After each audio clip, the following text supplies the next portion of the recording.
இந்த எங்கட பக்கத்து நாடுகளில் இருக்கிற பதற்றங்களை பற்றி நாங்கள் பேசியாக வேண்டும், அமைதியான நிலைமைகளை பற்றி பேச வேண்டும், அதுக்கு உரிமை கோரியவர்கள் பற்றி எல்லாம் சொல்ல வேண்டும். உரிமை கோருகிறவர்களை மறக்கிறார்கள், இல்லை நீங்கள் இல்லை என்று சொல்லி மறக்கிற சந்தர்ப்பங்களும் இப்போது வந்திருக்கிறது, பதிவாயிருக்கிறது. இந்தியாவும் பாகிஸ்தானும் அமைதியானதுக்கு நான் தான் காரணம் என்று டொனால்ட் ட்ரம்ப் சொல்லியிருக்கிறார்.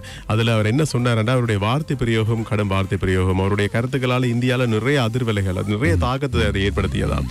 ஏனென்றா பேசினன் போர் நிறுத்தம் சம்பந்தமாக வர்த்தகம் பற்றி நான் கதைத்தேன், வர்த்தகத்தை வார்த்தையாக நான் பயன்படுத்தியதால் அவர்கள் யோசனைகள் நல்ல புத்திசாலிகள், வர்த்தகத்தால் அடிபட வேண்டி வரும், என்னுடைய தீர்மானங்களால் அவர்களுக்கு பாதிப்புகள் வரும் என்ற காரணத்தால் அவர்கள் அமைதியாக போவதற்கு இணங்கினார்கள், வர்த்தகம் என்ற சொல்லை பயன்படுத்தினேன் என்று சொன்னார். ஆகவே அது இந்தியாவில் பெரிய அளவில் அதிர்வலைகளை ஏற்படுத்தின. இப்போ இந்தியா சொல்லியிருக்கிறது, இல்ல டொனால்ட் ட்ரம்ப் போர் நிறுத்தம் சம்பந்தமாக கதைச்சார் தான், ஆனா எந்த சந்தர்ப்பத்திலும் வர்த்தகத்தை அதுக்கு பயன்படுத்தவே இல்லை. அந்த சமாதான பேச்சுவார்த்தை போர் நிறுத்த பேச்சுவார்த்தையின் போது வர்த்தகம் பற்றி கதைக்கவே இல்லை என்று இந்தியா சொல்லியிருக்கிறது. இந்தியா மறுத்திருக்கிறது முற்றுமுழுதாக. அதே போன்று சீனா சொன்ன விஷயத்தையும் இன்னும் கொஞ்ச நேரத்தில் நாங்கள் பேசுவோம். சீனா நாட்டினுடைய ஜனாதிபதி சொல்லியிருக்கிறார், மிரட்டி பயணிக்க நினைத்தால் தனிமைப்படுத்தப்படுவீர்கள். அமெரிக்காவுக்கு சீன ஜனாதிபதி எச்சரிக்கை விடுத்திருக்கிறார். அது மட்டுமே இல்லை, இப்ப எப்படித்தானே இந்தியா பின்வாங்கியதன் பின்னணியில சீனா இருக்காம். சீனா மிகப்பெரிய அளவில் பாகிஸ்தானுக்கு உதவிகளை செய்தது. அப்படி உதவிகள் பாகிஸ்தானுக்கு வழங்கப்படுமாக இருந்தால் பாகிஸ்தானும் பதில் தாக்குதலை கடுமையாக மேற்கொள்ளும். அப்படியானால் பெரிய அளவில் அழிவுகள் வர பார்க்கும். அதனை தவிர்ப்பதற்காகவும் தான் இந்தியா அப்படி ஒரு முடிவு எடுத்தது, அமைதியாக போறதுக்கு தீர்மானித்தது என்று கூட சொல்லப்படுகின்றது. ஆகவே சீனா பின்னால் இருந்து பெரிய அளவில் ஆயுத வழங்கலை உதவிகளை பாகிஸ்தானுக்கு செய்ததாக சொல்லப்படுகின்றது. ஆனா சீனா நேரடியாக ஏற்றுக்கொள்ள மறுக்கிறது. இல்லை, நாங்கள் அப்படி செய்யலை என்று சொன்னாலுமே செய்ததாகத்தான் சொல்லப்படுகிறது. பொறுத்திருந்து பார்வம். இந்த டொனால்ட் ட்ரம்ப் பதவியேற்றதிலிருந்து உலக நாடுகளுக்கெல்லாம் ஒரு இதுதான் அடியா இருக்கு. துபாயில ரொம்ப காலமா தங்கி இருக்கிற ஒருவர் 2017 ஆண்டு தொடக்கம் தமிழகத்தை சேர்ந்த சிவகாசி, தமிழகம் சிவகாசி தென்னிந்தியா இல்லையா? ஆமா, சிவகாசி தெரிந்த பட்டாசுக்கு புகழ் பெற்ற இடம் சிவகாசி. அப்படி சிவகாசியை சேர்ந்தவர் துபாயில தங்கி இருந்திருக்கிறார். நண்பர்களோடு சேர்ந்து, துபாயில நீ வேலைக்காக போறவங்க தனித்தனியா வீடு வாங்கி தங்கையிலாதானே, அவர் தனியாக ஒரு அறை ஒன்று எடுத்து நண்பர்களோட அதே இடத்தை சேர்ந்த நண்பர்களோட தமிழக நண்பர்களோட தங்கி இருக்கிறார். 12 பேர் இருக்கிறாங்களாம், எல்லாம் சேர்ந்து இருந்திருக்கிறாங்க. அப்புறம் வேலை செய்யும் போது வாடிக்கையாகவே ஒரு வேலையை செய்து பழைய இருக்கிறாங்க. என்ன அதிர்ஷ்ட லாபச்சீட்டுகளை வாங்குறது அங்க துபாயில விலை அதிகமா இருக்கின்றதால அந்த 12 பேரும் சேர்ந்து ஷேர் பண்ணி வாங்குவாங்களோ. இப்ப என்னண்டா, தூங்க போகும்போது ஒரு நாள் இரவு தூங்க போகும்போது தூங்கினாராம்.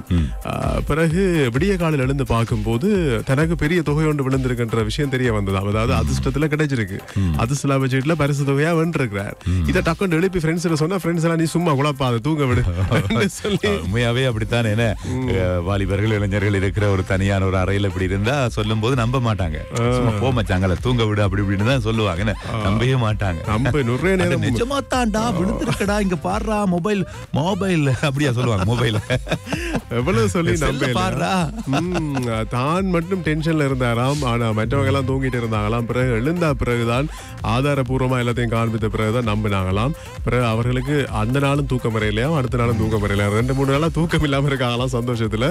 எங்கட காசுக்கு ஒரு 8.5 கோடி வரும். 8.5 கோடி 12 பேரும் சேர்ந்து பிரித்து கொள்ள போறாங்களாம். இதுல அந்த வென்றவர் இருக்கிறார் தானே, அவர் சொல்றார், அவர் தான் நேரடியாக இந்த முயற்சி செய்தவர். 12 பேரும் சேர்ந்து பிரித்து கொள்ள போனாலும் கூட அந்த பிரதான நபர் அந்த தூக்கத்துல எழுந்து சொன்னாரு, போனுக்கு மெசேஜ் வந்தவர். அவர் சொல்றார், தன்னுடைய திருமணம் நடக்க இருக்காம், அதுக்கு என்ன செய்யறன்னு தெரியாம யோசிச்சுட்டு இருந்தாராம், கடவுளை கும்பிட்டு இருந்தாராம், செலவு காசு இல்லையே, எப்படி திருமணத்தை நடத்துறது என்று யோசிச்சுட்டு இருந்தாராம். கடவுளா தந்த பணம் திருமண செலவுகளுக்கு. அது மட்டும் இல்லாமல் அங்க துபாயில வந்து கார் ஓடுறதுக்கு லைசன்ஸ் வச்சிருக்காராம், அந்த நாட்டுக்குரிய இது. அங்க ஒரு கார் ஒண்ணு வேண்டி ஓடுறது தன் கனவாம், அதையும் நினைவாக்க போறாராம். என்ன அதிர்ஷ்டம் இந்த கூரைய உடைச்சு பஸ் இலங்கையில. இப்ப பாருங்கள், போராட்டங்கள் காரணமாக நாட்டை விட்டு தப்பி ஓடுற அரசியல்வாதிகளுடைய எண்ணிக்கை வர வர அதிகமாயிட்டே இருக்கு ஒவ்வொரு காலகட்டத்திலையும். என்ன இப்போ பங்களாதேஷ் பற்றி அடிக்கடி நாங்க பேசிட்டே இருக்கிறோம். பங்களாதேஷனுடைய முன்னாள் பிரதமர் ஹசீனா இல்லையா, அவங்க இன்னுமே தலைமறைவாகித்தான் இருக்கிறாங்க. நீதிமன்றங்களிலும் அவங்களுக்கு இப்படியான பிறப்பிக்கப்பட்டிருக்கிறது, நாடு கடத்தி கொண்டு வாங்கலாம் பகிரங்கமாக இப்போது இருக்கிற அரசாங்கம் சொல்லி இருந்தது. ஆனா கேட்கிற மாதிரி இல்ல.